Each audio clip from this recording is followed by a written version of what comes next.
When Lil Wayne released the Carter II on December 6, 2005, it marked more than just another entry in his discography. It was a defining moment for both his career and the landscape of hip-hop. The album showcased an artist in the midst of a transformative period, stepping out of the shadow of his past affiliations with the Hot Boys and Cash Money Records to establish himself as a lyrical powerhouse and creative visionary. The making of the Carter II was a complex journey, shaped by personal growth, shifting industry dynamics, and a burning desire to be recognized as one of the greatest rappers alive. Lil Wayne's 2004 release, The Carter, had already hinted at his potential for greatness. It was the project where he began to shed the image of the teenage rapper from the Hot Boys, evolving into a more mature and introspective artist. The album was well received, fueled by hits like Go DJ, and it laid the foundation for what would come next. However, the Carter II wasn't just about building on that success. It was about breaking new ground. One of the most pivotal changes during this time was Wayne's growing independence from longtime producer and Cash Money co-founder Mannie Fresh. For years, Mannie Fresh had been the sonic architect behind many of Cash Money's biggest hits. However, by the time Wayne was ready to work on the Carter II, Mannie Fresh had left Cash Money due to financial disputes. This shift forced Wayne to explore new production partnerships and, as a result, experiment with different sounds and styles. Without Mannie Fresh's signature bounce beats, Lil Wayne turned to a range of producers to craft the soundscape for the Carter II. The album featured contributions from The Runners, Cool and Dre, DJ Nasty and LVM, Heatmakers, and others, creating a more eclectic and layered production compared to his previous work.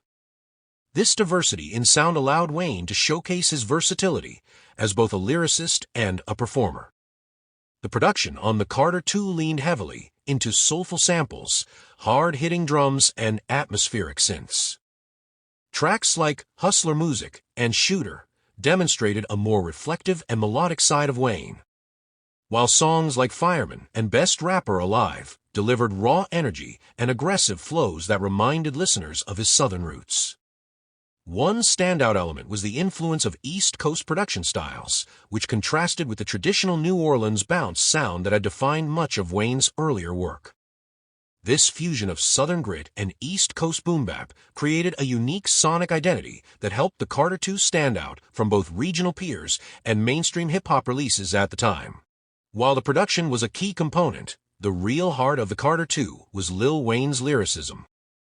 This album marked the moment when Wayne's wordplay, metaphors, and punchlines reached new levels of complexity and creativity.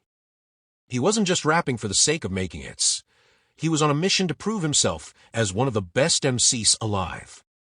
Songs like The Mob and Best Rapper Alive are lyrical showcases where Wayne's confidence borders on prophetic. His delivery is sharp, his flow is relentless, and his punchlines hit with precision. Lines like, safe sex is great sex, better wear a latex, 'cause you don't want that late text that I think I'm late text from Lollipop, a later hit. But reflective of his style evolution, became synonymous with his clever, off-the-cuff style. One of the most striking aspects of Wayne's writing on the Carter II was his ability to balance braggadocio with introspection. On Hustler Music, he reflects on his struggles and ambitions with raw honesty, while Shooter showcases a more socially conscious side, touching on themes of violence and systemic issues. Creative process, the birth of a workaholic legend. Lil Wayne's work ethic during this era became the stuff of legend. Known for recording countless songs in marathon studio sessions, Wayne rarely wrote his lyrics down, preferring to freestyle most of his verses, a style he referred to as off the dome. This approach gave his music a raw, unfiltered energy, but it also highlighted his natural talent and quick thinking. Wayne's creative process was fueled by an almost obsessive dedication to his craft. He treated the studio like his second home, often locking in for days at a time, fueled by little more than his passion for rap. This relentless grind wasn't just about quantity. It was about pushing himself to new heights with every verse, every hook, every beat. Impact and legacy. Upon its release, The Carter II received widespread critical acclaim. Many praised Wayne's lyrical prowess, the album's cohesive production, and its ability to bridge the gap between Southern rap and mainstream hip-hop.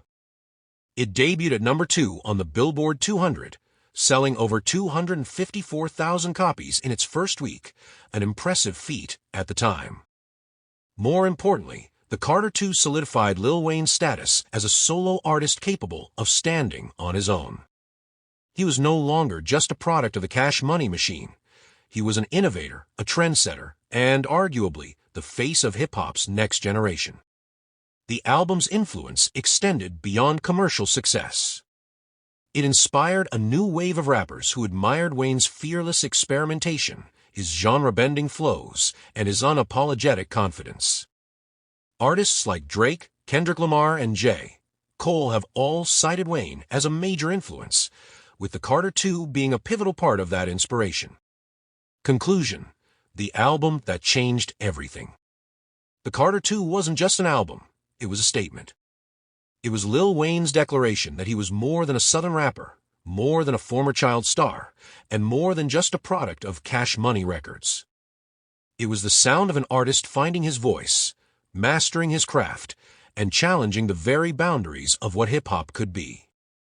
Nearly 2 decades later, The Carter II remains a landmark in Lil Wayne's career and a testament to his impact on the genre. It's the album that transformed him from a regional star into a global icon, setting the stage for his unprecedented run in the years that followed. For many fans and critics, it's not just one of Lil Wayne's best albums, it's one of the greatest rap albums of all time.